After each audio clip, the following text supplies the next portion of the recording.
Welcome back to Velshine Rule. Another tragic shooting took place in Fresno, California last night. Right now, local police are searching for a gunman who shot a total of 10 people, killing 4 of them. They were gunned down at a party watching Sunday Night Football. So far, police have not named any suspects. They saw this party was very likely a targeted attack, but they don't yet have a motive.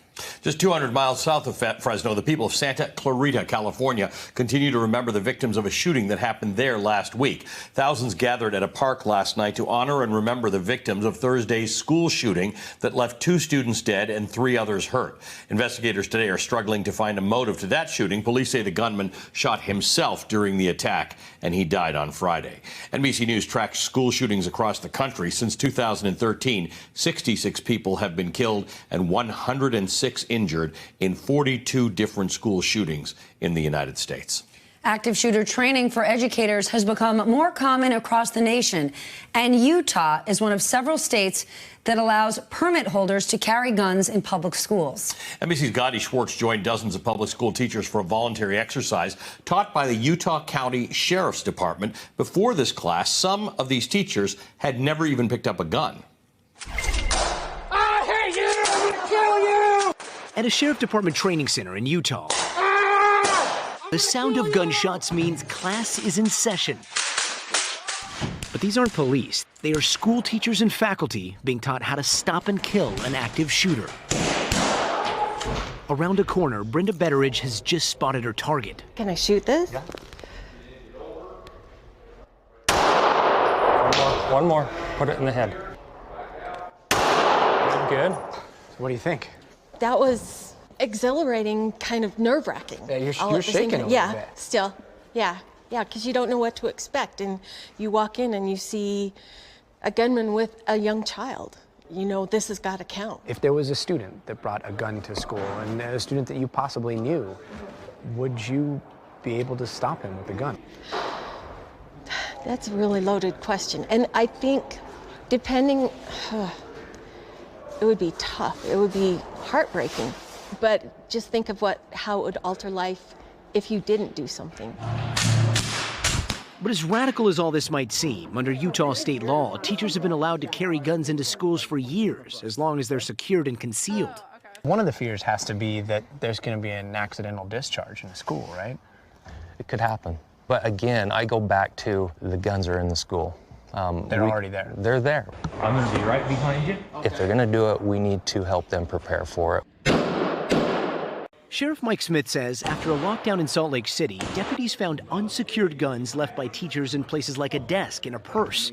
So he decided it was time to start training educators how to carry a gun. The minute the word got out, our class filled up.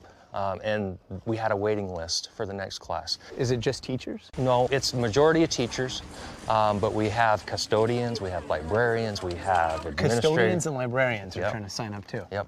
And did you still need a gun? Yes. Okay. His course is extensive, covering everything from first aid for a child gunshot victim, Come out. self-defense, de-escalation, all the way to marksmanship Get that sight. and basic tactics. Are you at all worried about a kid possibly getting your gun at school? No, it'd be on my person at all times, secure and concealed. The country's going to be asking why? Why take a gun into the classroom? Those parents send those kids to school expecting that they're going to be kept safe. Right now, that's on the teachers. It's my job. They look to me as the person who's going to keep them safe. NBC's Gadi Schwartz joins us live. That's something. Yeah. Is it, I mean, are other counties or other school systems doing this? So it's a mixed bag across the country. States that allow this. I mean, we're looking at 9 different states that allow some sort of gun in a classroom or in a school. Because in most cases, that's forbidden. And who pays for this gun? Yeah, so this is put on by the Sheriff's Department, and they're saying, look, the laws already allow for teachers to have these guns in the schools. We're just teaching them how to use it. We might as well teach them how to use it, but it's pretty stark to see something like that. Yep. You see this right here, what you're seeing on the screen, that is the first time any of these teachers, and this is something that even most gun owners don't experience, shooting a gun inside. And there is something very violent and very loud, Yeah. and you know, it shakes you when you hear that gun go off, and it basically reverberates. People who along practice those shooting walls. often do so at a range, either inside exactly. or outside, but it's an environment in which you're accustomed to it. Right. This is different, going into rooms, going around rooms, looking for someone, avoiding shooting a student. Have parents chimed in on this? Yeah, so parents, it depends on where you're at. In a lot of the states that allow this and a lot of the different districts that allow this, there are rural areas where people embrace this, and they embrace it for the reason that police may be 15, 20, 30 minutes away. Right. So it takes quite some time for police to respond to these locations. However, in big cities, you can imagine the concern of parents thinking, hey, my kid or somebody in my kid's classroom might be able to get that gun if it's not secured, and you might be looking at accidental discharges. It's a remarkable story. Gadi, thanks for bringing it to us. Gadi Schwartz, NBC correspondent. Hey, MSNBC fans, thanks for checking out our YouTube channel. Subscribe by clicking on that button down there and click on any of the videos here to watch the latest interviews and highlights. You can get more MSNBC for free every day with our newsletters. Just visit msnbc.com/newsletters to sign up now.